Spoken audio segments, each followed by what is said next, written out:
and comparative advantage. Nah, kalau dilihat ini tentunya kita sudah tahu ya apa itu prinsip opportunity cost, ya kan?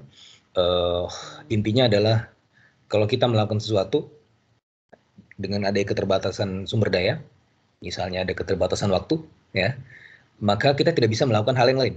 Ketika teman-teman berada di kelas ini, ya tidak bisa melakukan hal yang lain. Sebenarnya bisa aja sih, ya, apalagi kalau misalnya lagi online gini kan, bisa sambil main game, bisa sambil uh, ngelihat perkembangan NFT-nya, perkembangan mining kriptonya, di samping kiri, di samping kanan ada miner, ada end miner gitu ya. Bisa lagi dilihat, wah ini ternyata hash rate-nya kurang nih, harus ditambah lagi dan seterusnya. Bisa aja. Tetapi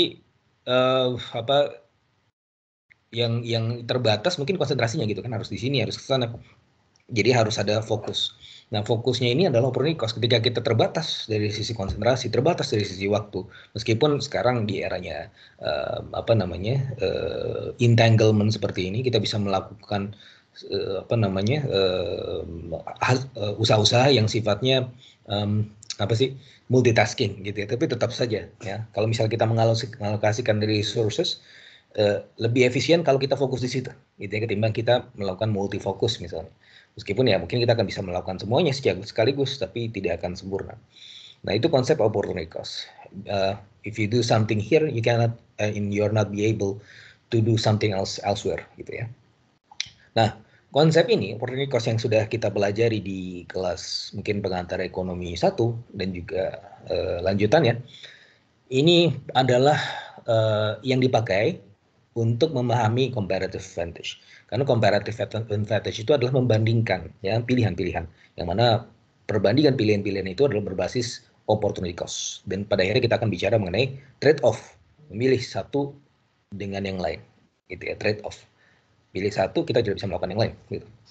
Nah, di sini kita juga akan melihat one factor Ricardian model, karena dalam perkembangannya ini adalah model yang sangat sederhana, jadi diasumsikan bahwa ini cuma ada satu faktor produksi saja. Banyak yang kemudian melihat, banyak ekonom yang klasifikasikan ini tidak hanya sebagai model original, tapi model jangka pendek, gitu ya. Yang sebenarnya kalau dari sisi timeline, ini David Ricardo adalah lebih ke classical economist, yang mana sebenarnya dari sisi perspektif klasik itu lebih sifatnya biasanya lebih jangka panjang ketimbang jangka pendek. Tetapi dalam perspektif perubahan faktor produksi ya, yang terjadi di sini diasumsikan one factor Ricardian model, karena ada satu faktor produksi yang bisa berubah dalam time frame tertentu. Ini banyak juga yang mengkategorikan ini sebagai model jangka pendek. Nah, perubahan dari faktor produksi tersebut dalam hal ini misalnya tenaga kerja, karena kalau belajar di PE1 juga kan ada variable cost. Nah, biasanya yang variable itu kan sangat erat kaitannya dengan perubahan dari sisi labor, gitu ya, dinamika dari labor.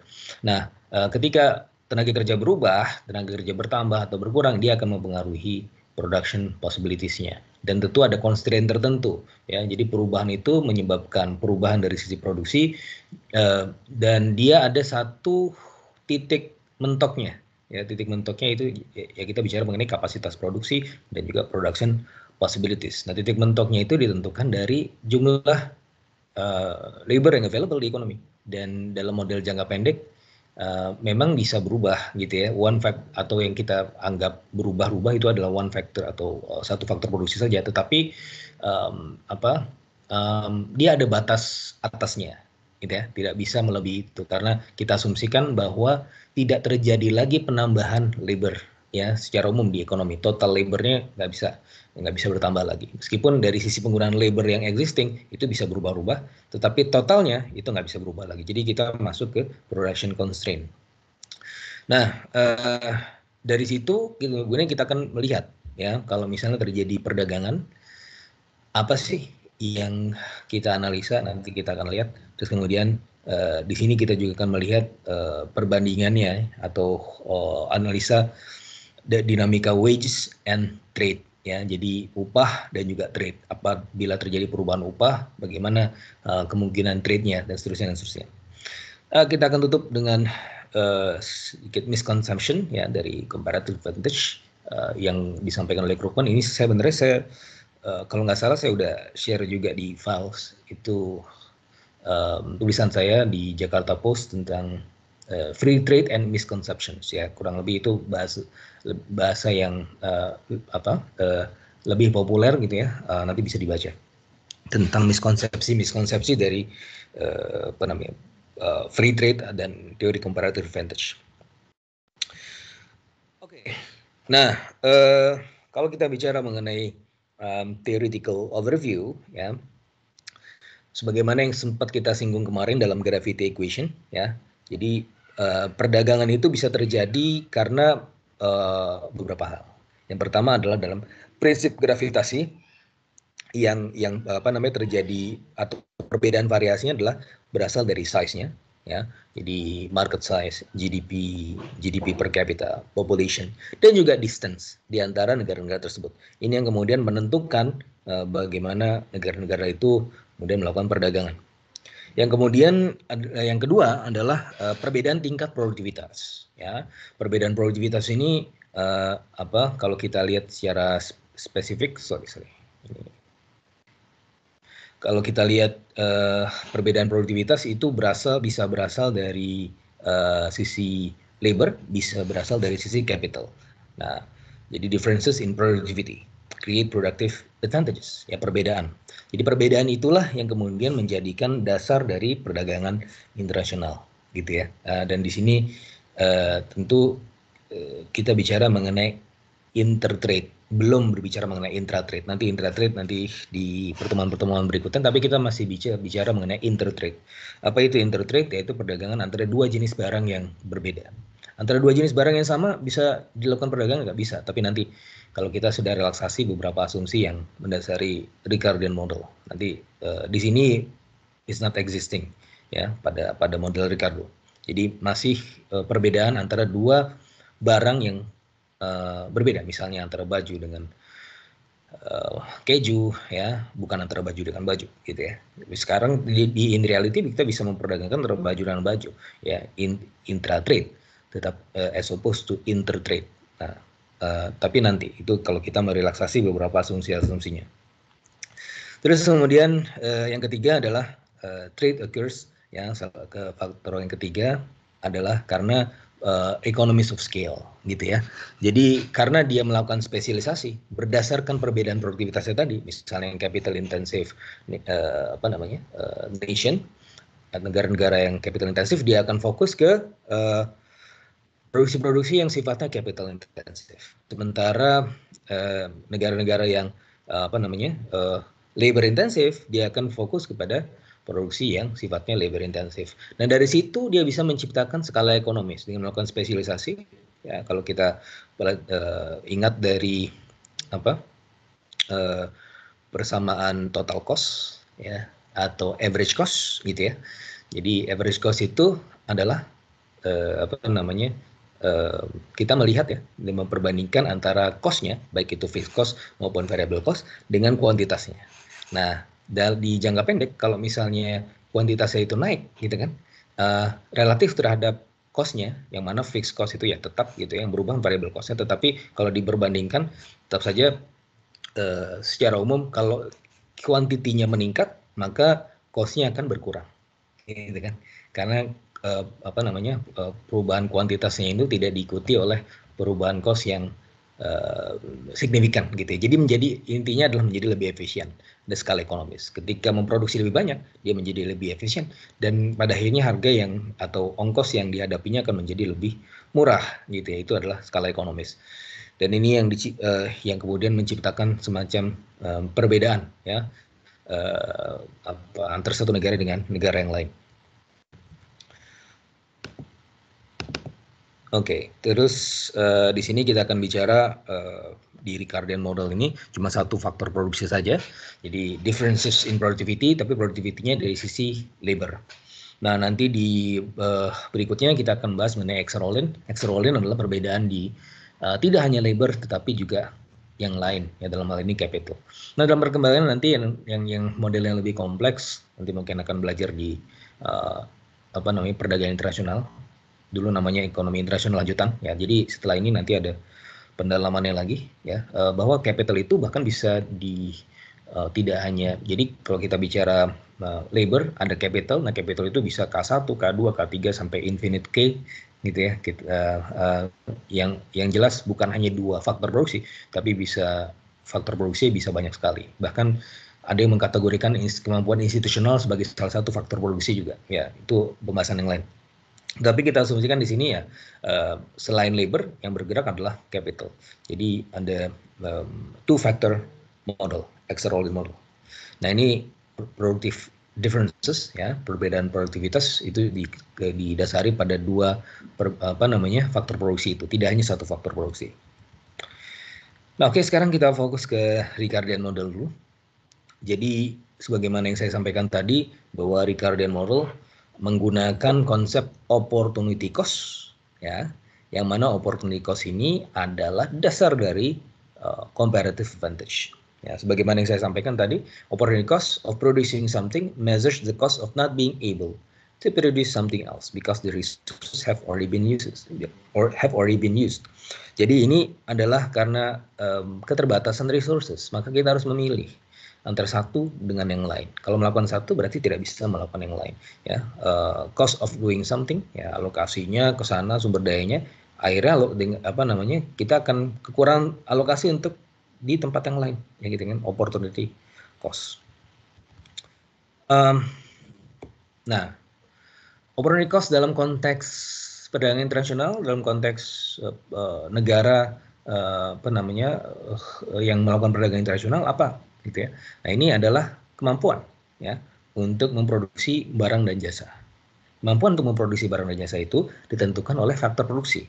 Maka di sini faktor produksilah yang menjadi opportunity cost dari perdagangan internasional tersebut. Nah, for example, a limited number of workers could be employed to produce either process or computers. Kalau kita asumsikan cuma ada dua barang di dunia, process or computers, maka bisa dibilang begini, the opportunity cost of producing computers, kalau kita produksi komputer, adalah kita tidak mampu untuk memproduksi flowers, gitu ya sederhananya. Begitu juga sebaliknya, the opportunity cost of producing process, kalau kita produksi mawar, maka seharusnya kita memiliki ketidakmampuan ya atau kekurangan untuk memproduksi komputer. Karena ini adalah trade off antara satu dengan yang lain. How many computers or resources should it produce with the limited resources that it has? Opportunity cost, ya, resources yang terbatas, maka kita harus memilih. Ada trade off di situ, ya. Jadi sebenarnya mungkin banyak yang bingung. Dulu saya juga waktu belajar ini awal-awal di kelas mikroekonomi juga bingung apa sih bedanya trade off sama opportunity cost. Ya sebenarnya ini bisa digunakan secara interchangeable. Meskipun trade off itu adalah sebenarnya konsekuensi dari opportunity cost. Opportunity cost itu adalah ya derivat dari permasalahan ekonomi. Permasalahan ekonomi adalah scarcity, kelangkaan gitu ya, dengan keterbatasan resource. Maka ya udah ini resources ini penggunaannya adalah sebagai ongkos produksi misalnya. Jadi dan itu ujungnya adalah trade off. Kita harus memilih antara satu dengan yang lain. Sekarang yang juga sering dipertentangkan misalnya adalah mau pandemi dulu apa ekonomi dulu. Itu juga trade off gitu kan. Ngurusin pandemi dulu apa ekonomi dulu. Nah, katanya itu trade off menurut argumen-argumen yang awal gitu yang berkembang. Ya, kita bingung nih. Alokasi resources kita terbatas. Jadi ya kita harus milih nih, apa mau kesehatan dulu apa mau ekonomi dulu. Kalau misalnya kita fokus ke ekonomi dulu, we won't be able ya to overcome the pandemics, and likewise vice versa, gitu katanya. Meskipun ini dalam satu sesi wawancara di CNBC kalau nggak salah, Krugman juga sempat ditanya, ini bagaimana pendapat Anda tentang pandemi dan ekonomi yang sepertinya trade off gitu ya. Banyak juga yang menyebut ini sebagai trade off. Dia bilang bahwa saya nggak mengenal satu ekonom yang cukup serius yang bisa membandingkan kedua itu. Meskipun kalau secara teknis ini bisa saja trade off, tapi dia bilang ya pandemi ini kan adalah kalau kita mau membereskan pandemi, ya membereskan ekonomi juga, gitu kan? Karena ini adalah root cause-nya. Dan kalau kita bicara mengenai faktor produksi, gitu kan? Ini kan mempengaruhi faktor produksi apa? Labor, gitu kan? Akan mempengaruhi produktivitas. Dan kalau sudah mempengaruhi produktivitas, berarti kalau kita overcoming health issues, itu kita sebenarnya juga akan memberikan insentif pada produktivitas, gitu kan. Jadi menurut Krugman, pandemi dan ekonomi bukan suatu trade-off, tetapi suatu hal yang sifatnya sequential. Nah, itu nanti saya akan jelaskan mungkin kalau ada kesempatan, ada pembuktian empirisnya di Indonesia setidaknya ya, bahwa ketika kita menangani pandemi, sebenarnya kita juga menangani ekonomi. Balik lagi di sini ya trade-off karena keterbatasan. Nah, sekarang kita lihat contohnya. Misalnya ada dua negara. Tadi kemarin minggu lalu ya, lebih tepatnya saya kasih cerita mengenai Patrick Buchanan ya, yang dia ngobrol dengan shopkeepers yang penjual bunga gitu kan. Kamu beli bunganya dari mana? Dari Ekuador. Kenapa kita nggak menciptakannya sendiri? Gitu kan, produksi bunga sendiri gitu kan. Nah, ini adalah penjelasannya. Suppose that in the US 10 million of roses could be produced with the same resources that could produce 100,000 of computers. Jadi dengan alokasi resources yang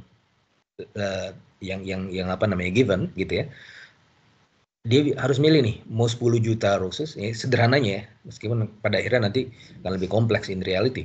Tapi mau 10 juta roses atau 100.000 computers, gitu kan? Dia harus pilih.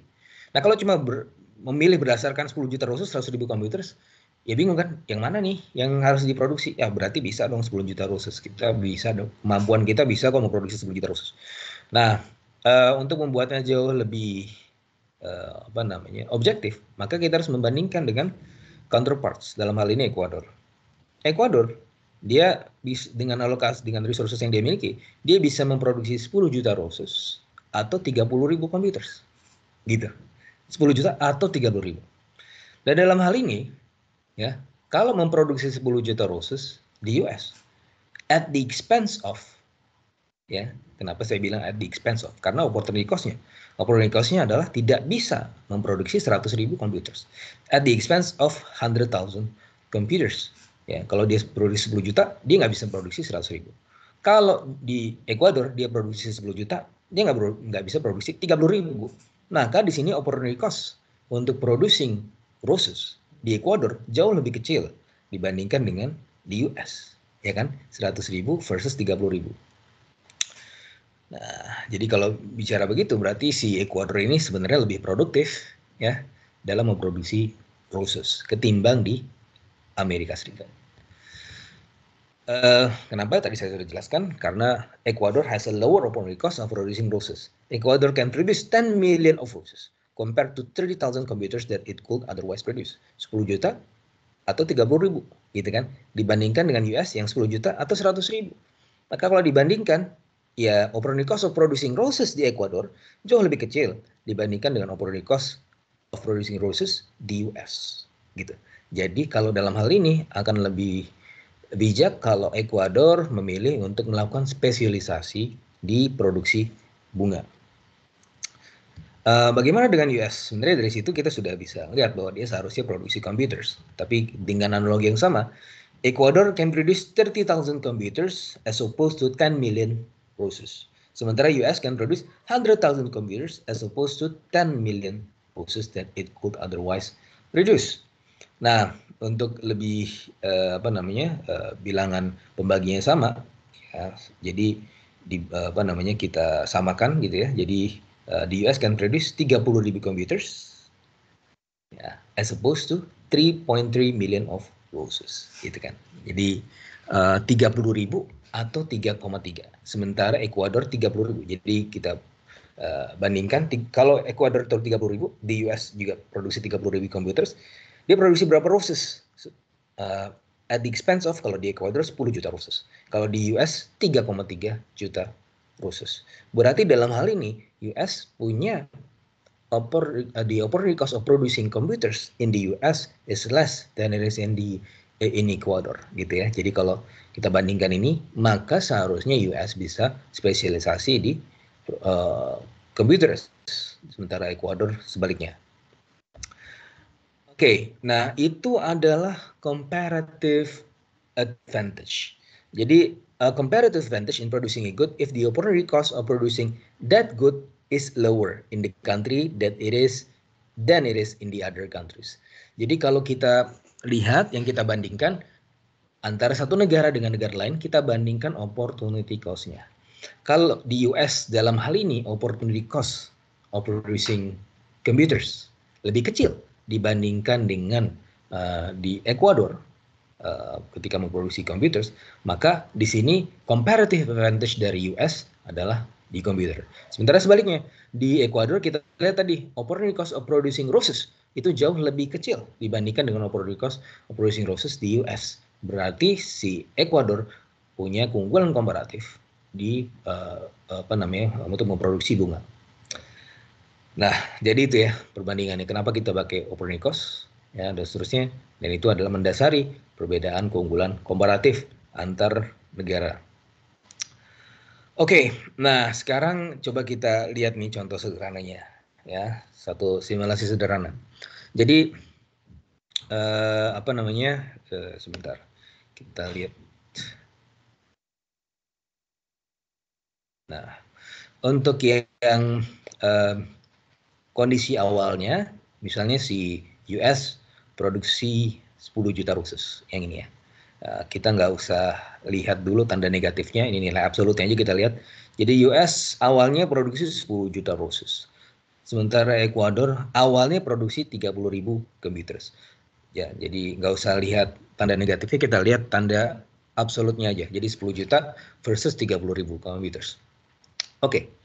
Nah, kemudian setelah melihat, membandingkan, ternyata akan lebih menguntungkan buat si US untuk dia melakukan spesialisasi di computers karena itu ternyata comparative advantage dari US dilihat dari opportunity cost-nya. Ya. Tapi sebelumnya kita lihat sebelum dia melakukan itu kita lihat dulu. Ketika dia tidak melakukan spesialisasi berdasarkan keunggulan komparatifnya di total world output itu adalah 10 juta roses, ya kan? Dan 30.000 computers. Itu total world output. Karena kita asumsikan cuma ada 2 negara. Dan ini memproduksi 2 barang. Ya. Dan dalam hal ini, ya world outputnya adalah rosesnya 10 juta, komputernya adalah 30.000. Nah kemudian yang terjadi adalah ketika dia melakukan spesialisasi, berdasarkan keunggulan komparatifnya, maka dia switching gitu ya. Jadi dia alokasikan resourcesnya sekarang si US untuk memproduksi computers. Dan kita lihat di sini dia memproduksi dengan alokasi sumber dayanya dia mampu untuk memproduksi 100.000 computers. Gitu ya. Nah, sementara di Ekuador dia juga melakukan strategi switching ya. Dia lihat sekarang lebih menguntungkan kalau dia melakukan spesialisasi berdasarkan comparative advantage-nya, maka dilihat kalau alokasi sumber daya dialihkan untuk roses, dia bisa produksi 10 juta roses. Ya, karena setelah membandingkan tadi opportunity cost dan comparative advantage. Nah, end result-nya gimana untuk total world output? Total world output sekarang, karena sekarang US produksi 100.000 computers, tidak produksi lagi roses, maka dunia kehilangan 10 juta roses, ya kan? Minus 10. Tapi tambah 100.000. Ya kan, 100.000 computers minus 10 juta roses, tapi tambah 100.000 computers. Sementara di Ekuador ya dia tidak produksi komputer lagi, berarti tidak produksi komputer lagi. Ini kan tidak produksi roses lagi tadi US, tapi dia sekarang produksi roses 10 juta roses, gitu kan. Tapi dia nggak produksi komputer, berarti minus 30.000. Total world outputnya menjadi gimana? Nah, kalau di roses nggak ada perbedaan, jadi 0 perbedaannya. Jadi minus 10 ditambah 10, ya tetap 10 juta roses. Tapi perbedaannya adalah total world output tidak ada perbedaan yang mendasar di situ. Jadi ya bisa dibilang tidak berubah. Tapi di sisi yang lain, ya untuk jumlah computers, ini kan ada tambahan 100.000 computers, tetapi berkurang 30.000. Jadi total world outputnya adalah 70.000 computers. Nah itu adalah gains from trade. Ya, adalah tambahan sebagai akibat adanya spesialisasi. Kalau di spesialisasi bisa menjadi lebih efisien dan seharusnya secara hypothetical tentukan di sini hasilnya end resultnya adalah outputnya menjadi lebih besar dibandingkan dengan sebelumnya. ada tambahan 70.000 computers ya dibandingkan dengan sebelum melakukan spesialisasi. Itu yang terjadi. Kemudian ini tadi. Terus one factor Ricardian model. Sekarang kita formalisasikan. Ada 6 asumsi ya. Jadi di sini one factor Ricardian model, 6 asumsi yang mendasarinya. Yang pertama adalah labor services are the only resource important for production. Maka dalam hal ini yang berhak mendapatkan tempat paling tinggi gitu ya untuk proses produksi dalam hal ini adalah cuma labor services karena ya nggak ada yang lain ya, diasumsikan yang lain adalah immobile, sementara ini adalah mobile factor. Labor services are the only resource important for production. Yang kedua, kalau sudah tahu cuma satu faktor produksi saja, maka yang perbedaan produktivitas adalah didasari pada labor. Nah, labor productivity ini varies across countries. Ya, di antara negara satu dengan negara yang lain berbeda. Karena macam hal, salah satu yang kemudian menjadi pemicu adalah faktor teknologi. But labor productivity in each country is constant over time. Nah, produktivitas labor within country dianggap tetap, tapi between countries atau among countries berbeda, gitu ya. Jadi kalau melakukan analisa time series itu konstan aja, nggak berubah sepanjang waktu, gitu kan. Tetapi kalau dilakukan secara panel, dibandingkan antara negara satu dengan negara lain, itu ada perbedaan variasi. The supply of labor services in each country is constant. Nah, tadi jadi supply-nya konstan, nggak bisa ditambah lagi. Only two goods are important for production. Cuma ada dua faktor, dua barang yang diproduksi. Bisa apa saja, tapi kita asumsikan di sini wine and cheese. Nah, terus asumsinya ini adalah working under perfect competition and constant return to scale. Dalam hal ini wage for workers to be paid at a competitive rate atau competitive wage, paid at competitive level. Artinya apa? Artinya wage di sini adalah equal to price-nya, ya. Jadi price dari produksinya atau dari outputnya itu adalah equal to wage-nya. Jadi P sama dengan W dalam iklim perfect market competition. Jadi kalau P-nya naik, W-nya naik dan sifatnya one on one. Sama naiknya. Jadi interchangeable, ketika ngomong price itu ngomong wage, wage juga ngomong price. Only two countries are modeled. Nah, untuk sederhananya cuma ada 2 negara. Meskipun ya tentu ya bisa lebih dari itu, tapi ini untuk sederhananya saja ya, untuk membuatnya bisa digambar atau bisa dibuat dalam 2 dimensi ya. Kalau lebih dari 2 ya bisa 3, 4, 5 dimensi. Jadi lebih sulit. Oke, 6 itu. Nah, terus dari situ kita berangkat ke sini. Because labor productivity is constant, define a unit of labor requirement as the constant number of hours of labor required to produce 1 unit of output. Di sini karena ada 2 produksi atau 2 goods, 2 barang, maka ini labornya adalah terkait dengan produksi 2 barang tersebut, yaitu ALW di sini untuk produksi wine, karena kita asumsikan tadi cuma ada 2 produksi saja, yaitu wine dan cheese. ALW is the unit of labor requirement for wine in domestic country. For example, kalau misalnya kita kemudian sematkan angka di sini, ALW itu setara dengan apa? ALW ini misalnya 2. Ya, jadi ALW sendiri itu adalah unit of labor requirement. Jadi labor yang dibutuhkan gitu ya dalam bentuk labor hours untuk memproduksi satu jenis barang. Dalam hal ini kalau ALW sama dengan 2 ya, untuk memproduksi ALW berarti unit of labor requirement untuk produksi wine adalah 2, maka dibutuhkan 2 jam untuk memproduksi 1 liter dari wine gitu ya. Nah, ALC adalah labor yang dibutuhkan atau unit labor requirement atau labor hour yang digunakan untuk kemudian memproduksi cheese. Ya, jadi kalau ALC-nya sama dengan 1, maka dibutuhkan 1 jam untuk memproduksi 1 kilogram cheese. Nah, dari sini sebenarnya kalau kita bandingkan antara 2 sektor ini, ya, ALC di sini atau labor unit di sini untuk sektor cheese itu jauh lebih produktif dibandingkan dengan yang di wine. Karena apa? Karena untuk memproduksi cheese dibutuhkan 1 jam saja. Setiap 1 kilogram per jam. Sementara di produksi wine itu untuk produksi 1 liter 2 jam, ya, berarti setengah liter per jam. Jadi dalam hal ini kalau dibandingkan berarti labornya lebih produktif di sektor cheese dibandingkan di sektor wine. Oke. Terus asumsi yang berikutnya adalah kita tahu bahwa ini nggak boleh lebih dari total amount of labor available in the economy, L, ya, itu berdasarkan asumsinya. Nah, maka di situ kita bisa menentukan production possibility frontier, ya. Jadi untuk memproduksi baik cheese maupun wine, masing-masing ini membutuhkan labor kan. Kalau untuk cheese itu membutuhkan ALC, untuk wine itu membutuhkan ALW, gitu kan. Nah, tetapi jumlah labor hours atau unit of labor requirement yang dibutuhkan itu tidak boleh melebihi L. Ini karena ini L adalah constraint-nya.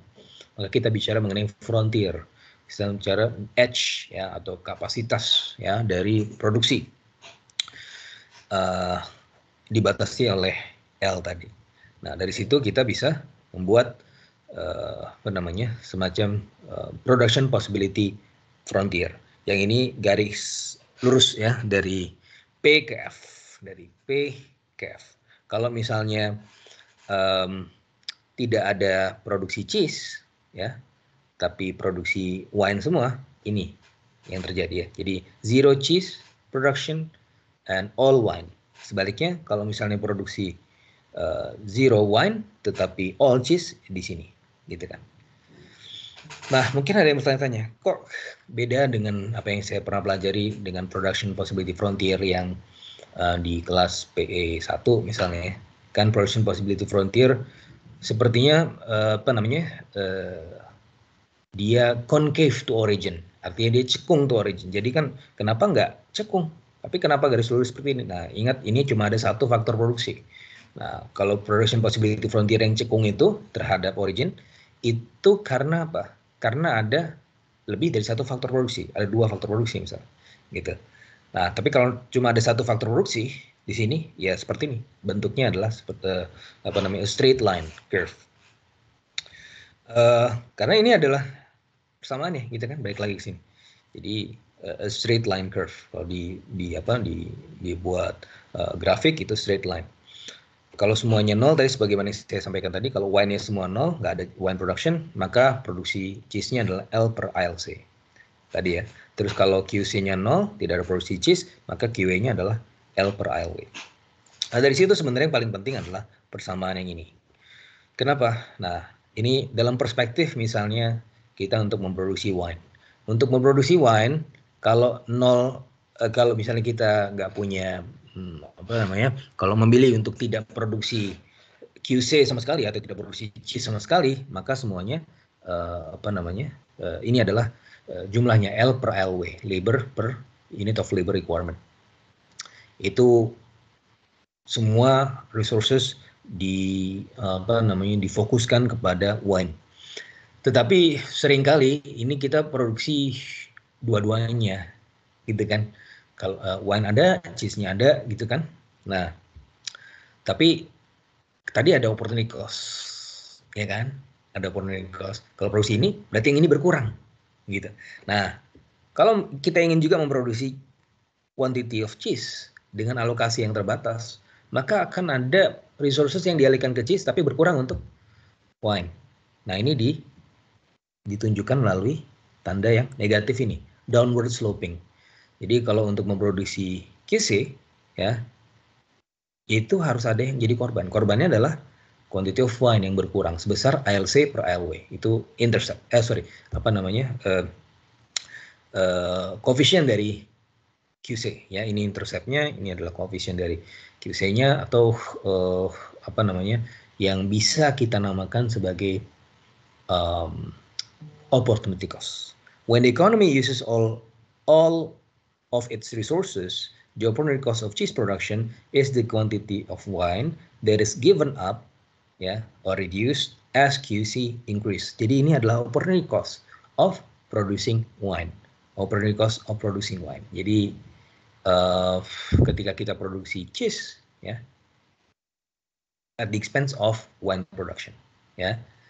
Jadi the opportunity cost of cheese production is the quantity of wine that is given up as QC increases. Kalau memproduksi cheese, maka harus ada yang dikurangi. Yang dikurangi dalam hal ini adalah wine, gitu ya, downward sloping. Lihat lagi di sini. Jadi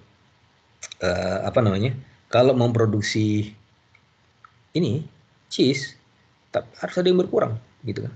Produksi cheese harus ada yang berkurang, ya.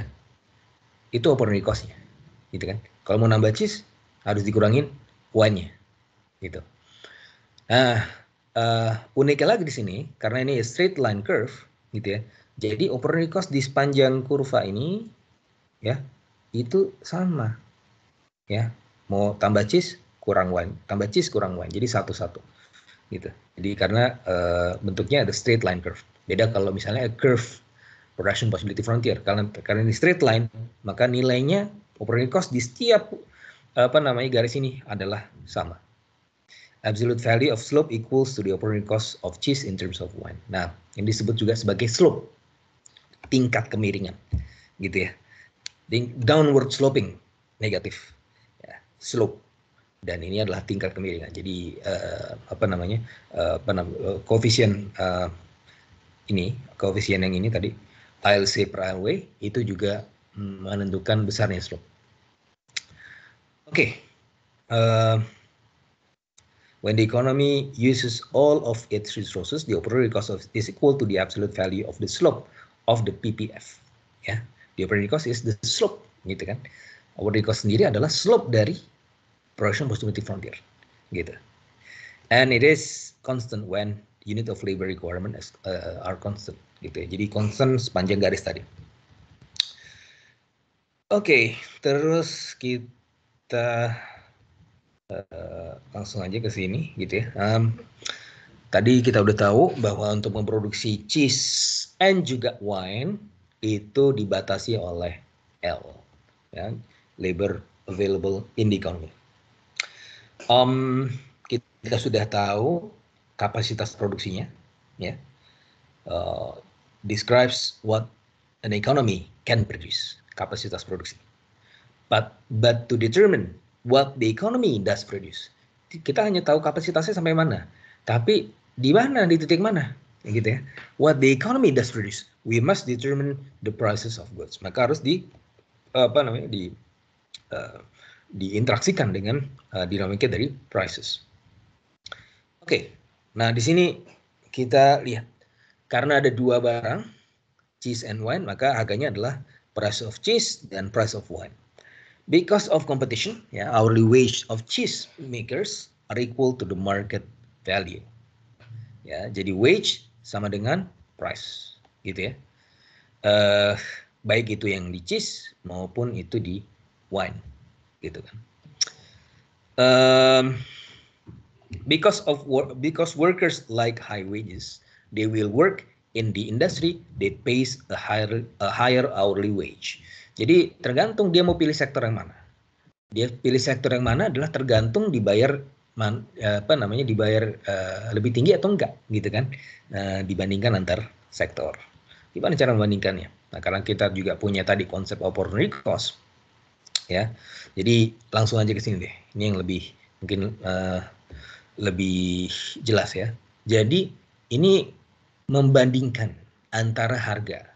Jadi harga relative price of cheese. Disebut sebagai relative price of cheese karena apa? Dia dibandingkan secara relatif terhadap wine-nya. Oke.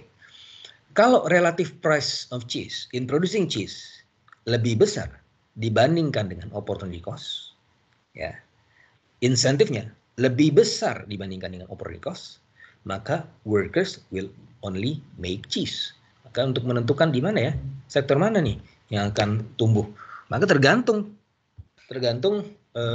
perbandingan antara relative price-nya dengan opportunity cost. Dalam hal ini untuk produksi cheese, relative price of cheese dibandingkan dengan opportunity cost of producing cheese.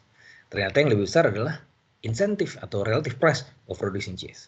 Sehingga dia akan memilih untuk ke cheese production. Tetapi sebaliknya, kalau misalnya relative price of cheese di sini lebih kecil dibandingkan dengan opportunity cost of producing cheese, maka dia akan beralih ke sektor lain, yaitu dalam hal ini adalah wine production. So, the economy will specialize in cheese production if the price of cheese relative to the price of wine exceeds the opportunity cost of producing cheese. The economy will specialize in wine production if the price of wine relative to the price of cheese exceeds the opportunity cost of producing wine. Gitu ya. Jadi what the economy does produce tergantung dia perbandingan antara harga relatifnya dengan opportunity cost. Bisa lebih besar, bisa lebih kecil. Gitu kan? Antara harga dengan opportunity cost. Tapi apa yang terjadi kalau misalnya dia sama gitu ya. Jadi kalau misalnya harganya ya relative price of cheese over wine-nya itu setara dengan opportunity cost-nya, maka apa yang terjadi? Dia pilih yang gimana? Mau produksi cheese apa produksi wine? Ya indifferent. Ya, bisa produksi cheese, bisa produksi wine. Gitu kan? Karena ya setara gitu. Jadi production of both goods occurs when the relative price of goods equal to the opportunity cost of producing that good. Jadi indifferent. Oke, sampai di situ maka kita mengetahui what the economy does produce, ya, karena perbandingan antara harga dengan opportunity cost-nya. Sebelumnya kita juga pelajari what the economy can produce melalui konsep production possibility frontier. Nah, kalau sudah seperti itu, kita sudah tahu dinamika domestik, kapasitas produksinya, pilihan pekerjanya, gitu kan? Maka sekarang kita bawa ke interaksi antar negara. Oke, trade in the Ricardian model. Jadi assuming atau kita membandingkan antara dua opportunity cost ya di antara dua negara. Ya, ini dua negara yang berbeda. Ini adalah domestik, ini adalah foreign yang ditandakan oleh asterisknya. ALC per ALW di domestik lebih kecil dibandingkan dengan ALC star per ALW star. Itu artinya apa?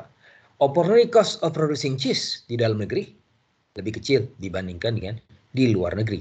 Sehingga si home country dia pastinya akan spesialisasi di mana? Di cheese production. Karena opportunity cost-nya jauh lebih kecil. Tadi ya, balik lagi konsep perbandingan antara Ekuador dengan Amerika tadi.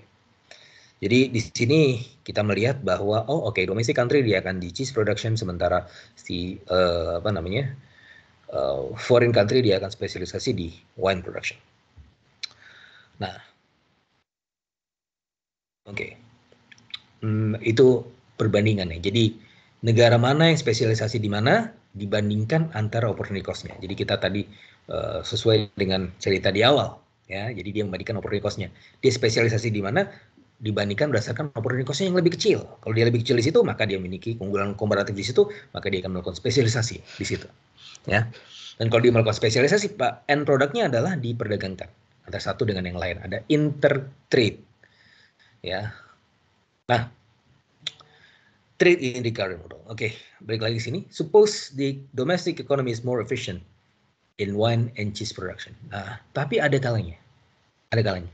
Jadi ada satu negara, sebagaimana saya sampaikan tadi, berdasarkan konsep absolute advantage, si domestic country ini bisa saja dia unggul di semuanya, ya, baik itu wine and cheese production.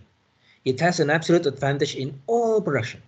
Jadi kalau dibandingkan antara ALC sama ALC star, loh lebih produktif di cheese, ya, di home country gitu ya. Home country itu lebih produktif untuk memproduksi cheese. Oke, bagaimana dengan wine? Oh, ternyata di home country itu dia juga lebih produktif untuk memproduksi wine. Nah, kalau kita cuma pakai konsepnya absolute advantage, ini dua negara ini nggak bisa berdagang antara satu dengan yang lain. Karena yang satu lebih unggul dibandingkan dengan yang lain di semua sektor, sehingga ya ngapain, produksi aja sendiri gitu. Tetapi berdasarkan prinsip comparative advantage, kan ada opportunity cost, ya, lebih baik spesialisasi ketimbang tindak. Karena kalau spesialisasi dia bisa menciptakan surplus produksi dan seterusnya, sebagaimana saya sampaikan di pertemuan awal. Nah, maka yang lebih relevan dalam hal ini adalah keunggulan komparatif. A country can be more efficient in producing all goods, both goods, but it will have a comparative advantage in only one good. Kalau konteksnya banyak barang, ya dia nggak bisa produksi semuanya. Tapi dia hanya punya keunggulan komparatif di beberapa jenis barang saja. Tapi untuk konteks dua barang, di sini nggak bisa both-nya punya keunggulan komparatif. Cuma hanya satu aja dia punya keunggulan komparatif. Tidak bisa semuanya. The good that uses resources most efficiently compared to alternative production. Nah, jadi itu trade-in Ricardian model. Makanya si Ricardo tadi bilang bahwa ya meskipun ini even the country is most or least efficient, ya tetap bisa melakukan perdagangan. Oke, nah, tapi yang juga yang perlu kita perhatikan di sini adalah untuk melakukan interaksi antar negara, kita juga harus mengetahui ya postur supply dan demand-nya, gitu kan? Kita harus bisa memahami, harus mampu memahami juga supply dan demand-nya bagaimana, karena ini basic, gitu ya. Nah, cuma ada perbedaan antara supply dan demand yang pernah kita pelajari di mikroekonomi misalnya, agak berbeda sedikit dengan konsep di comparative advantage. Kalau di comparative advantage, prinsipnya adalah membandingkan. Maka harus ada perbandingan relatif antara satu barang dengan barang lain, satu negara dengan negara lain, gitu ya. Nah, misalnya di sini untuk kemudian menentukan kuantitinya, kan biasanya kalau di standar supply dan demand ya cuma quantity aja ya, gitu kan. Nah, tapi di sini yang ditentukan adalah kuantitinya apa? Ya tergantung, ya kan di sini ada cheese dan wine. Oke. Dan ini berarti dibandingkan antara total cheese dibandingkan dengan total wine, ya. Jadi relatif quantities. Total produksi cheese total dibandingkan dengan total produksi wine, gitu ya. Jadi itu adalah dasar dari comparative advantage, dibandingkan antara keduanya. Kemudian, nah ini kemudian kita bisa menentukan relative supply, relative demand. Nah, untuk bisa menentukan relative supply dan relative demand, tadi kita sudah punya kuantitinya. Kuantitinya adalah perbandingan antara barang, gitu ya. Kalau cuma ada dua barang berarti ya tadi cheese sama wine. Total cheese yang diproduksi sama total wine yang berasal dari dua negara yang berbeda tadi. Nah, yang juga kita lihat sebagai padanan dari quantity adalah price, gitu ya. Nah, di sini sama, yang dipakai adalah relative price. Karena dibandingkan antara dua jenis barang tadi, price of cheese and price of wine. Maka kita sudah bisa menentukan sekarang kurva relative supply. Nah, ini agak unik memang ya, kurva dari relative supply-nya. Karena ini agak seperti anak tangga patah-patah gitu. Jadi relative supply curve patah-patah. Nah, kok bisa begini? Bisa ada bagian yang datar, bisa ada bagian yang vertikal, terus kemudian menjadi datar lagi. Kok bisa begini? Nah, coba kita lihat dulu. Ini udah oke, kita lihat kuantitinya, relative quantity, ini ada relative price. Nah, yang tadi yang juga kita harus perhatikan adalah dalam interaksi antar negara, kita juga membandingkan antara opportunity cost-nya, ya. Opportunity cost. Maka di sini yang juga bisa menentukan adalah opportunity cost. Gimana nih sekarang untuk menjelaskan grafik ini? Nah, tadi kita juga tahu, ya, sudah sempat lihat gitu kan, bagaimana relative price of cheese dibandingkan dengan opportunity cost of cheese. Kenapa harus dibandingkan? Karena itu adalah pilihan produksinya di mana, gitu kan? Dibandingkan pilihan produksinya, dibandingkan antara relative price-nya dibandingkan dengan opportunity cost-nya. Relative price, opportunity cost. Nah, kalau relative price-nya lebih besar dibandingkan dengan opportunity cost-nya, maka dia akan produksi. Kalau enggak, maka dia akan produksi. Nah, begitu juga di sini. Ini ALC, ALW, oke, di domestik. Dibandingkan juga dengan ALC, ALW di foreign. Dan kita juga tahu tadi satu asumsinya bahwa si home country opportunity cost-nya untuk memproduksi cheese lebih kecil dibandingkan dengan opportunity opportunity cost of producing cheese di luar negeri, gitu kan. Nah, dalam konteks cheese production, maka ini yang kelihatan. Oke, apalagi yang harus kita perhatikan? Ya, jadi opportunity cost kita sudah lihat. Terus apalagi? Yang kurang adalah sekarang price-nya. Gimana? Price-nya ada di mana nih? Gitu. Kalau relative price of cheese over wine-nya ada di sini, di bawah ALC per ALW, gitu kan? Ini home country dalam perspektif cheese production. Ternyata relative price of cheese-nya berada di bawah dibandingkan dengan operating cost-nya, ya. Baik di dalam negeri maupun luar negeri. Yang jelas di luar negeri udah jelas di bawah ini kan. Di dalam negeri juga ternyata lebih bawah. Maka di sini akan menjadi tidak relevan buat si home country ini untuk produksi cheese. Ya kan? Kenapa? Karena operating cost-nya lebih besar dari relative price-nya. Akhirnya apa? Akhirnya dia tidak produksi cheese sama sekali, zero. Makanya di sini kan kita bisa melihat bahwa di bawah ini tidak ada produksi sama sekali, gitu kan. Makanya mulainya dari ALC per AW di sini. Ya, tidak ada produksi sama sekali. Mulainya dari interceptnya adalah di situ. Terus dia ngapain dong kalau nggak produksi cheese? Jadi dia akan produksi all wine. Gimana kita bisa melihat produksi all wine? Nggak bisa kelihatan di sini karena ini adalah dalam grafik yang hanya dalam perspektif producing cheese. Untuk producing wine kita harus gambar satu grafik lagi. Yang jelas nggak di sini, gitu kan? Di sini kita lihat bahwa kalau nggak dia produksi cheese, dia produksi wine, itu aja. Nah, terus kemudian bagaimana kalau misalnya ternyata price of cheese-nya sama relative price of cheese over wine-nya itu equal to the opportunity cost. Nah, kalau sudah seperti itu tadi apa? Pilihan produksinya adalah dia indifferent. Ya, dia indifferent di domestik. Di luar negeri gimana? Relative price of cheese sama price of wine-nya di sini masih lebih rendah dibandingkan dengan opportunity cost in producing abroad, gitu ya. Dari opportunity cost of cheese di foreign. Berarti si foreign dalam hal ini dia tetap tidak akan produksi cheese. Dia masih tetap fokus di wine, gitu kan. Tidak ada cheese production untuk foreign, maka kita tidak melihatnya di sini. Tetapi untuk di home country, ya, dia indifferent kalau relative price of cheese-nya setara dengan opportunity cost of producing cheese. Kalau dia indifferent berarti dia bisa, ya, tidak produksi sama sekali, nol di sini kan. Jadi cheese-nya masih nol di sini kan. Tidak produksi sama sekali. All wine bisa nggak? Bisa, gitu kan. Atau dia produksi dua-duanya di antara garis ini, gitu kan, bisa produksi cheese, bisa produksi wine, atau dia bisa produksi all cheese.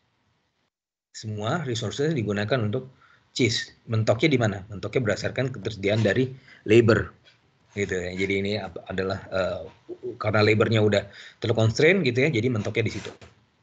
Nah, maka itu bisa menjelaskan bagian horizontal pertama dari relative supply curve. Oke. Nah, terus kemudian kalau kita lihat juga relative price of cheese-nya over wine ternyata berada di sini di antara ALC LW, ALC star, LW star, gitu. Untuk yang foreign tetap dia melihat ALC star, LW star masih berada operating cost-nya di bawah, di atas insentifnya, yaitu relative price of cheese. Berarti dia masih produksi wine. Oke, sekarang berarti ini akan mempengaruhi keputusan produksi di domestik. Nah, karena PC per PW-nya, relative price of cheese-nya, itu jauh lebih besar dibandingkan dengan opportunity cost of producing cheese, maka sudah pasti nggak ada pilihan lain. Ini kan kalau kita bicara economics 101, people response to incentives. Nah, ini adalah insentif untuk produksi, gitu kan?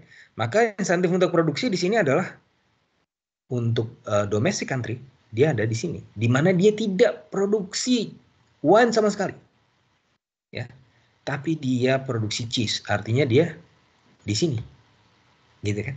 Dia produksi only cheese untuk constraint tertentu. Kenapa di sini kok nggak berubah ke sebelah kanan? Ya karena kan terbatas. domestic capacity terbatas, ada production possibility frontier, dia nggak bisa lebih dari itu, gitu kan? Oke, terus kemudian bagaimana? Nah ini kan ini yang kedua, ini bagian pertama, ini bagian kedua, ini bisa menjelaskan bagian vertikal dari relative supply curve. Nah yang ketiga, kalau misalnya PC per PW-nya, ya, itu setara dengan ALC per ALC star, ALW star.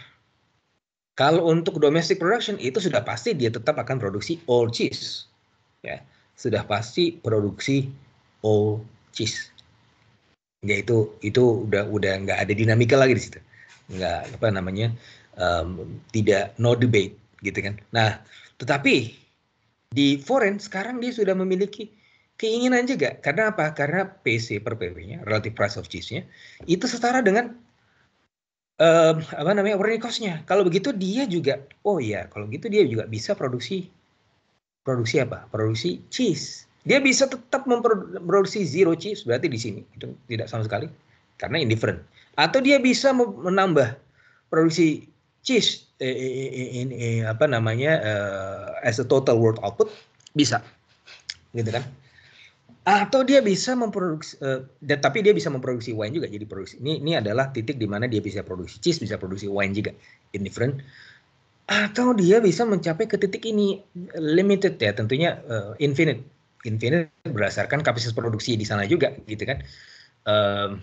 Kalau dia memproduksi all cheese bisa, gitu kan. Jadi tambah ke kanan.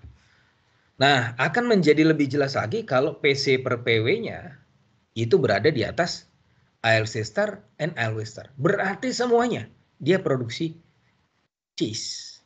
Berarti dia akan ke sini. Nah, ini pada akhirnya bisa menjelaskan bagian horizontal yang kedua atau bagian ketiga dari relative supply curve. Ya, jadi kenapa dia bisa seperti itu? Ya karena interaksi antara opportunity cost dengan relative price-nya. Gitu. Nah, untungnya kalau kita lihat dalam realitasnya, relative supply curve itu nantinya ya kita asumsikan aja seperti ini, relative supply curve. Ini hanya untuk memberikan semacam fondasi berpikir gitu ya, bahwa relative supply curve ini sebenarnya berbeda dengan apa yang kita kenal sebelumnya. Tapi nanti untuk kepentingan praktis kita akan menjadikannya lebih upward sloping sebagaimana yang kita kenal selama ini, relative supply curve. Gitu. Tapi ini adalah untuk memberikan dasar pedagogik dari relative supply curve-nya. Oke, dari sini udah jelas ya. Nanti kalau nggak jelas mungkin bisa disela atau nanti bisa di akhir perkuliahan bisa tanya lagi. Untuk relative demand-nya gimana?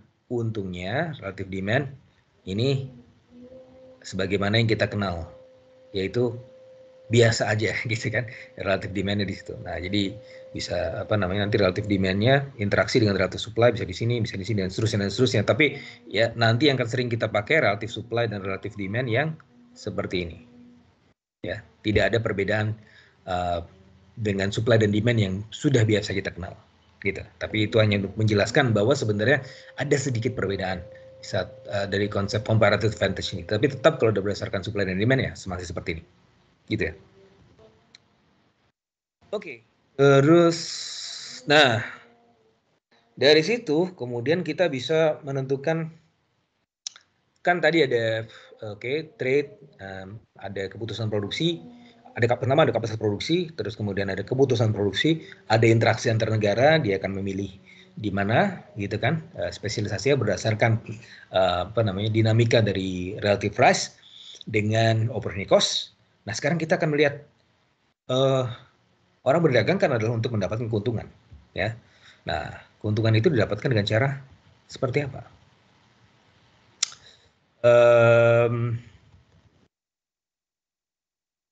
Di sini apa yang saya sudah sampaikan tadi, bahwa trade is bahkan bukan tadi ya, minggu yang lalu, trade is indirect method of production.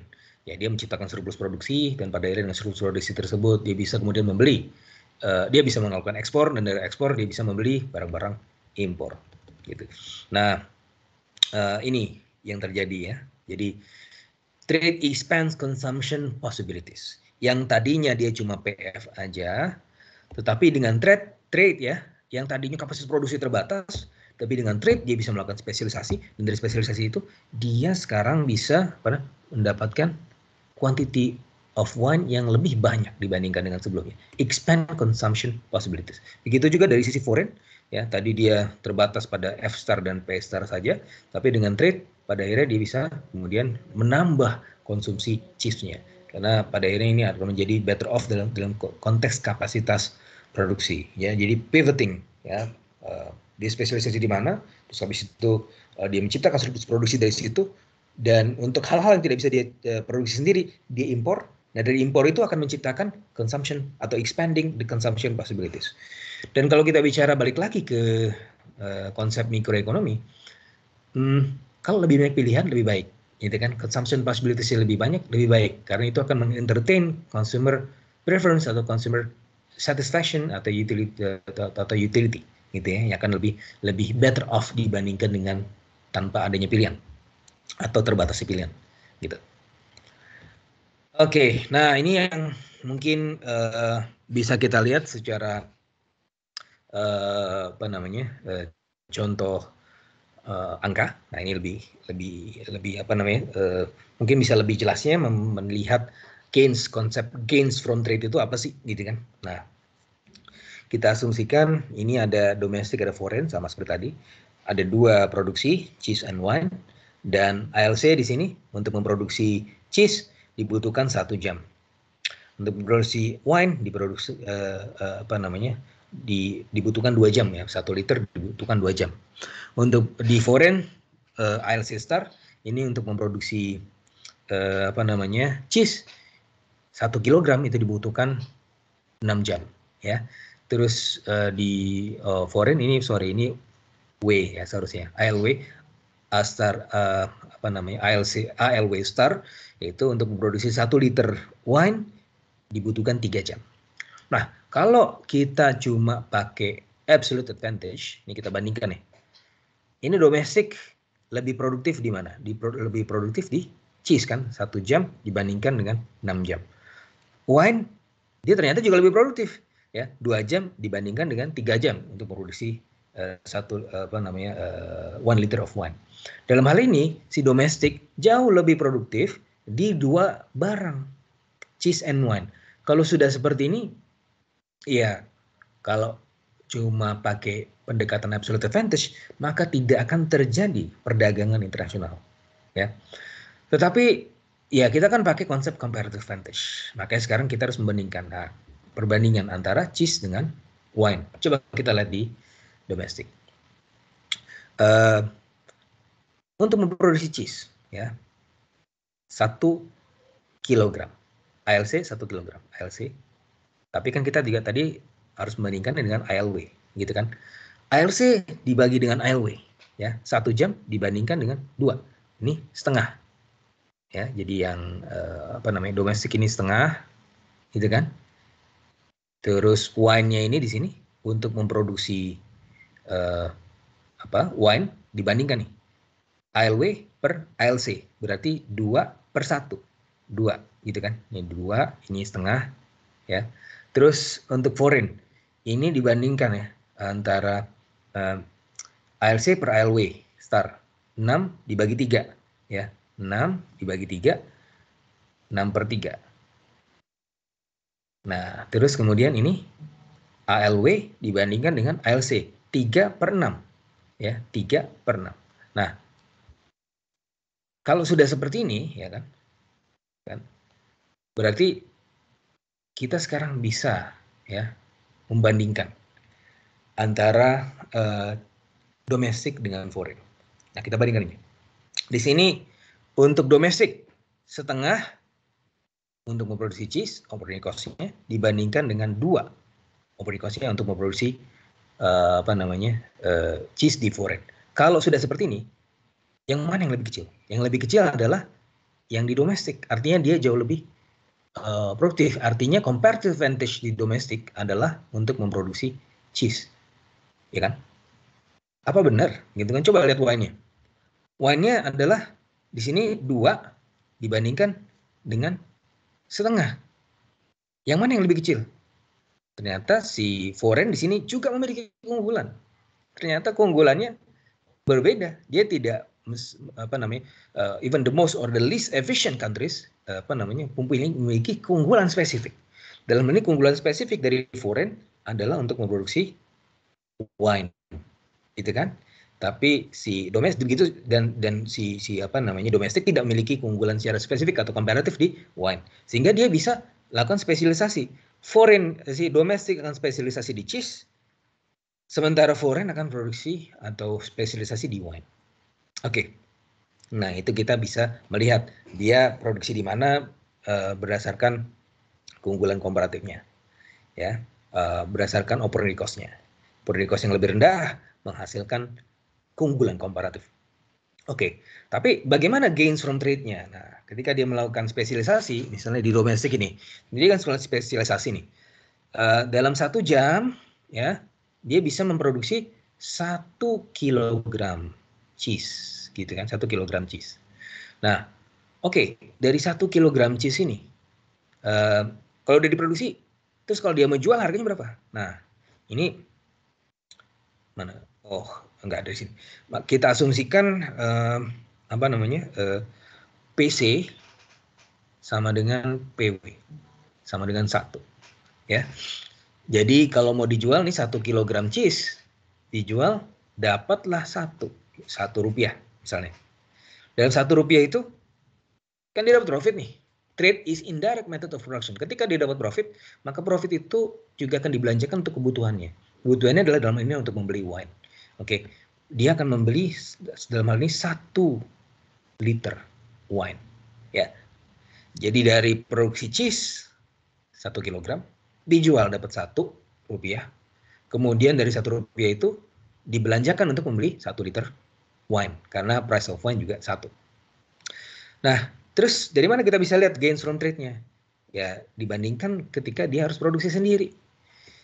Di sini wine kalau dia produksi sendiri dalam 1 jam, 1 hour, 1 jam gitu ya, dia akan memproduksi berapa? 2 jam 1 liter. Berarti dalam 1 jam dia cuma dapat setengah liter dong, gitu ya. Nah, setengah liter dibanding 1 liter, ya jelas lebih bagus kalau dia dapat 1 liter dong. Maka itu adalah gains from trade-nya. Ya, 1 liter dibandingkan dengan setengah liter. Ya, kalau di gainsnya adalah ya selisihnya 1 dikurangin setengah. Setengah dia dapat tambahan daripada dia harus produksi sendiri. Gitu. Nah, sebaliknya juga di foreign. Dia kan spesialisasi di mana? Spesialisasi di wine. Nah, kalau wine spesialisasi, oke, dalam 3 jam 1 liter, berarti kalau dalam 1 jam, ya 1 jam, dia dapat 1/3 liter. Dari 1/3 liter ini, kemudian dijual, ya, dapatlah seharga 1/3 rupiah, gitu kan? Karena 1/1. PC sama dengan PW sama dengan 1. 1/3, ya dapatnya 1/3 juga. Dari 1/3 ini, dia belanjakan untuk kebutuhannya si foreign ini. Membelanjakan apa? Membelanjakan cheese. Cheese-nya dapat berapa? 1/3 ya, 1/3 ya dapat 1/3 juga dong. 1/3 kilogram.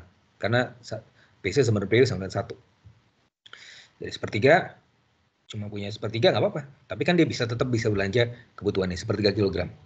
Nah, dari 1/3 kilogram ini harus dibandingkan dengan kalau dia memutuskan untuk cuma produksi sendiri.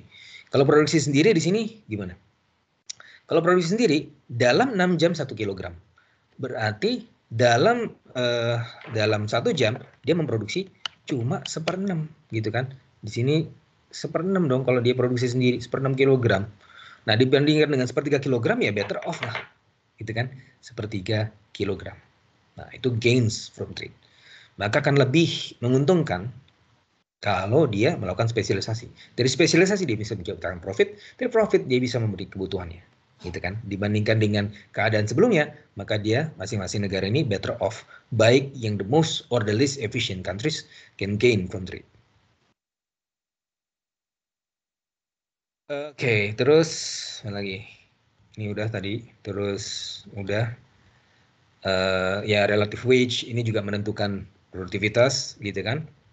Jadi oke, di sini kita bisa lihat bahwa kok si apa namanya, si home country dalam hal ini gajinya lebih tinggi sih, $12 per hour ya. Kalau kita lihat nih misalnya PC-nya 12, PW-nya 12, P adalah reflection of wage gitu kan tadi ya. Kita asumsikan juga uh, hubungannya satu-satu, asumsinya di perfect competition. Terus berarti dia dapat 1 jamnya $12 dong, gitu kan. Dibandingkan dengan kemampuan dari si foreign workers untuk produksi atau spesialisasi after trade gitu kan, cuma sepertiganya dari si um, domestik, cuma $4. Kok begini? Kenapa yang negara berkembang dapatnya lebih murah? Ya tergantung produktivitasnya, gitu kan.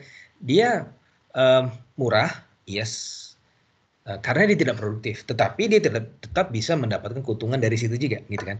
Jadi sementara di sisi yang lain, negara maju dalam hal ini negara yang unggul di sisi produktivitas dia akan mendapat gaji lebih tinggi, tetapi di situ juga ongkos produksi kan, buat apa namanya, buat uh, ya buat negara yang bersangkutan gitu. Jadi kalau mahal ya adalah cerminan dari produktivitas, tapi nggak masalah.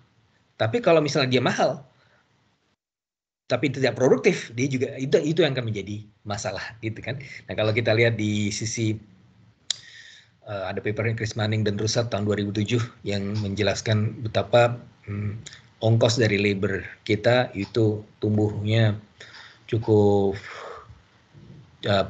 cukup signifikan dibandingkan dengan tingkat produktivitasnya. Nah ini yang kemudian menciptakan investment diversion dan juga trade diversion pada akhirnya juga, gitu kan. Bagaimana ongkos buruh kita sebenarnya masih relatif murah sih. Kalau kita lihat dari dibandingkan secara relatif di 3 juta dapat apa sih, gitu kan? Atau sekarang di Jakarta itu 4 juta.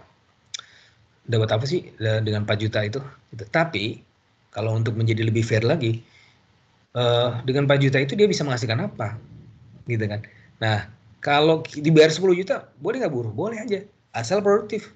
Masalahnya kualitasnya itu kan terbatas gitu ya. Jadi kalau kita lihat kalau pertumbuhannya bisa 8%, 10% dulu sebelum adanya peraturan PP berapa ya? 107 ya kalau nggak salah. Itu buah dari paket kebijakan ekonomi nomor 16 yang memformulasikan kenaikan harga upah berdasarkan pertumbuhan ekonomi tambah inflasi. Kalau dulu sebelumnya bisa lebih tinggi dari pertumbuhan ekonomi dan inflasi ya. Sementara produktivitasnya itu cuma 2-3%. Tumbuhan upahnya bisa sampai 10%, bahkan bisa 20% dulu sebelum benar-benar diatur, karena ternyata kalau kita lihat dan kita perhatikan kenaikan upah itu bukan fungsi dari produktivitas, tapi dari fungsi dari afirmasi politik. Jadi ketika ada permintaan buruh supaya harganya naik, supaya upahnya naik, terus kemudian dinaikkan, ya akhirnya begitu, bukan fungsi dari produktivitas. Tapi tentu kita juga harus aware juga bahwa ya mereka buruh juga harus diperhatikan. Jangan sampai mereka worse off ya sebagai pemilik faktor produksi paling signifikan di Indonesia. Ya kan? Kenapa? Karena kita biar bagaimanapun masih labor intensive. Nah, oleh karenanya kalau kita bicara mengenai pembenahannya harus lebih fundamental gitu ya, bukan cuma naikin gaji, tetapi memperbaiki kualitas ketenagakerjaan. Ya, root cause-nya adalah dari sisi SDM, bangun SDM, bagaimana compatibility dengan industri, bagaimana untuk meningkatkan PISA score kita dan seterusnya. Jadi balik lagi, pendidikan dasar, menengah, itu bahkan pendidikan politeknik dan pendidikan tinggi itu juga harus kemudian diperbaiki kualitasnya. Ada waktu itu ada chart yang cukup cukup menarik ya untuk diperhatikan, bahwa kita ini termasuk negara yang punya kampus paling banyak di dunia, salah satu ya, paling banyak tentunya masih Amerika Serikat, di atas kita ada India, tapi menariknya China di bawah kita jumlah kampusnya. Kok bisa? Padahal jumlah penduduknya lebih banyak, gitu kan. Nah, tapi kalau dari sisi kualitas ya kita udah lihat lah, beda lah kualitasnya. Kenapa? Karena kalau bandingkan dengan China ya misalnya ya, kenapa kalau mereka lebih sedikit dari kita? Karena dia bisa karena di sana bisa fokus gitu ya. Nah, kalau yang politeknik dikembangkan vokasi, jadi nggak semuanya harus masuk universitas. Universitas adalah state of the art of knowledge. gitu kan. Nah, kalau terus kemudian yang berikutnya adalah mereka bisa fokus alokasi anggaran pendidikannya untuk perguruan tinggi itu bisa lebih banyak karena apa? Bilangan pembagi kan lebih kecil, ya bisa fokus banyak apa namanya investasi di SDM apa segala macam. Uh, apa berbeda dengan di kita semuanya pengen bikin kampus, gitu kan? Semuanya pengen bikin kampus. BUMN pun punya kampus sendiri. Sekarang juga begitu. Ya. Jadi trennya adalah dia kalau melihat ini suatu hal nggak bekerja gitu ya, universitasnya kayak nggak kompatibel, ya bikin sendiri. Loh, private sectornya juga bikin kampus sendiri, berlomba-lomba bikin kampus. Kan seharusnya yang bagus itu kalau semua di pool gitu kan di kampus-kampus yang bagus gitu sehingga bisa kemudian meleverage kualitas pendidikan. Tapi enggak. Even apa saya juga punya apa namanya inilah apa namanya startup edutech, bukan punya sih tapi ini apa namanya bantu-bantu di edutech. Dulu kita salah satu goalnya adalah juga punya kampus, ya beli kampus atau segala macam. Kalau fintech kan sekarang beli bank, ya edutech mungkin beli kampus-kampus kecil untuk dikembangkan. Tapi akhirnya ngelihat apa kesini kok kayaknya kalau nggak menarik ya kalau terlalu banyak jadinya kampusnya, ya mendingan beli bank aja lagi ya ngelihat apa tren perkembangan terkini. Tapi anyway baik lagi ke sini, jadi kita nggak fokus ke situ. Pembenahan kualitas labornya juga harus lebih holistik. Bagaimana yang dilakukan misalnya salah satu yang bisa dijadikan contoh adalah Hartz Reform di Jerman, dari Hartz Reform 1 sampai Hartz Reform 3. Nanti kita, mungkin kalau ada waktu kita juga akan bicara itu. Oke, terus, nah ini tadi saya sudah jelaskan sedikit. Nah ini yang juga menarik, bagaimana South Korea ada lompatan gitu ya, lompatan produktivitas, lompatan wage yang juga dipicu oleh lompatan produktivitas. Dulu itu setelah South Korean War itu wage mereka sangat rendah, gitu kan? Karena memang apa namanya labor productivity mereka juga rendah. Tetapi kemudian ketika sekarang labor productivity sudah meningkat secara drastis, begitu juga dengan wage-nya. Bahkan sekarang mungkin sudah 70% dari average wage di US. Karena apa? Karena yaitu pembangunan ekosistem ketenagakerjaannya sudah relatif lebih signifikan. Terakhir sebagai penutup sebelum nanti ada sesi diskusi mungkin.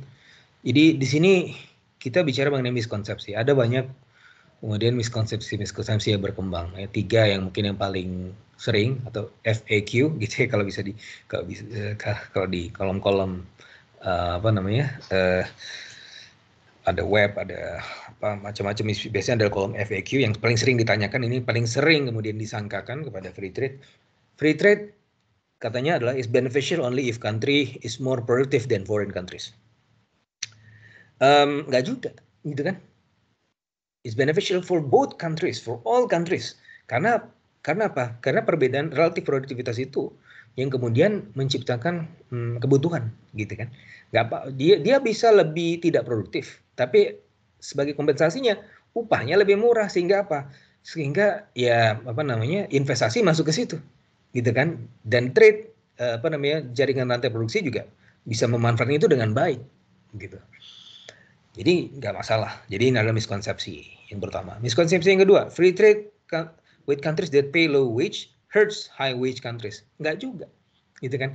Sebagai kompensasi dari tingginya wage, dia lebih produktif dibandingkan dengan yang foreign country. Jadi nggak masalah juga. Jadi apa namanya nggak selalu hurting, gitu kan? Memang kalau dilihat dari spesifik sektor, kayak misalnya argumentasi Trump, apa namanya di Chinese workers ngambilin pekerjaan kita semua, Mexican workers mereka nggak boleh masuk ke border kita lagi karena ngambilin apa namanya lapangan kerja kita. Ya kalau kita lihat dari sisi yang lebih makro, nah ya sebenarnya ya relatif productivity ya itu yang kemudian menentukan. Kalau misalnya dia produktivitasnya wage-nya tinggi, tapi nggak apa-apa kalau dia lebih produktif. Gitu juga sebaliknya.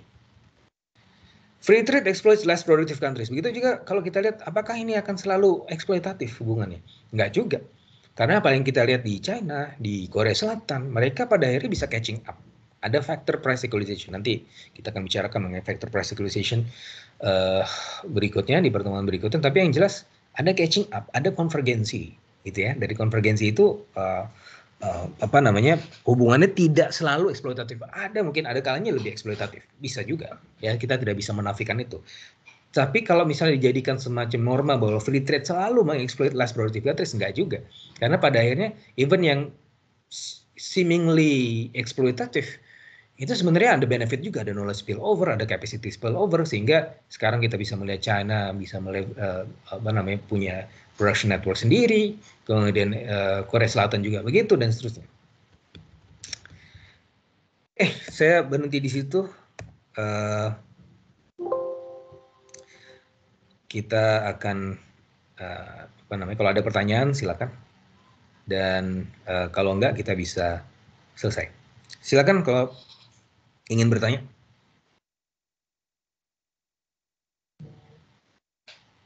Ada yang ingin tanyakan? Cukup jelas? Saya ingin bertanya, Ya, silakan. kalau misalkan Siapa yang nanya nih? Zaki, Pak. Zaki, kok nggak muncul di sini? Oh iya, oke. Kalau misalkan kita melakukan perdagangan bebas, misalkan kita asumsinya pakai comparative advantage gitu, apakah akan menimbulkan unequal exchange gitu Pak, between goods? Misalkan soalnya kan mungkin yang satu tuh dia cuma unggul di misalkan jualan baju, tapi kan bisa di negara lain itu apa namanya, misalkan dia unggulnya jualan komputer. Kalau misalkan secara monetary value kan mungkin komputer value addition lebih tinggi ya dibanding baju. Nah, apakah itu tidak menimbulkan unequal exchange gitu Pak, antar negara yang trade gitu? Iya, terima kasih Zaki ya. Jadi bisa jadi ya, kalau misalnya apa namanya, yang satu lebih produktif di satu sisi, tapi ya kan trade itu kan terjadi karena adanya perbedaan kebutuhan, dan apakah negara yang apa namanya, partner kita bisa memenuhi kebutuhan kita, dan likewise vice versa. Cuma kita asumsikan di sini apa namanya, ya tadi ada perfect competition, terus kemudian apa, asumsi-asumsinya cuma dua barang, kemudian cuma ada dua negara, sehingga kita asumsikan bahwa ketika kita melakukan spesialisasi di sini itu apa namanya, cukup ya untuk kemudian bisa memenuhi kebutuhan kita untuk bisa membeli kebutuhan impor misalnya. Jadi sifatnya lebih sederhana. Nah, ini kan untuk two goods two countries.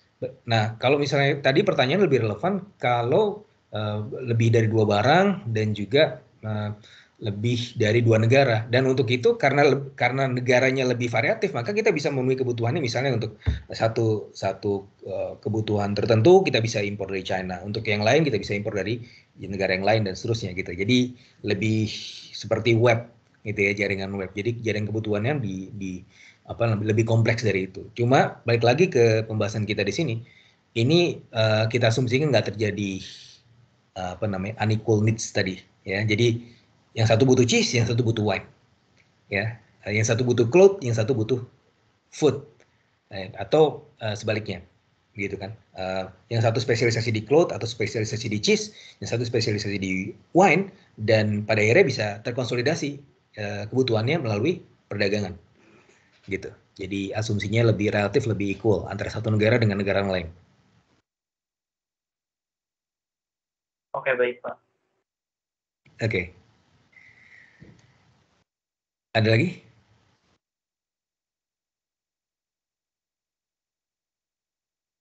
Nggak ada? Cukup? Kalau nggak ada, oh ya, di pekan depan ini saya kebetulan ada acara dengan BI ya, rapat sampai jam berapa ya? Jam 12 lah. Boleh nggak kalau pekan depan kita mulai jam 12.15, nanti selesainya paling lama setengah 2? Boleh, Pak. Iya. Oke, nggak bentrok kan, karena ini masih within di range dari kelasnya. Jadi tinggal coba dimundurin sedikit. Oke, nanti 12. Nggak masalah, Pak, nggak apa-apa. Oke. Jadi pekan depan kita mulai 12.15, selesainya paling lama setengah 2, atau kalaupun agak ini sedikit, saya pastikan nggak lewat dari jam 2 ya. Jam 2 kan ada kelas lagi ya. Oke, sampai ketemu pekan depan. Nanti mungkin saya akan share materi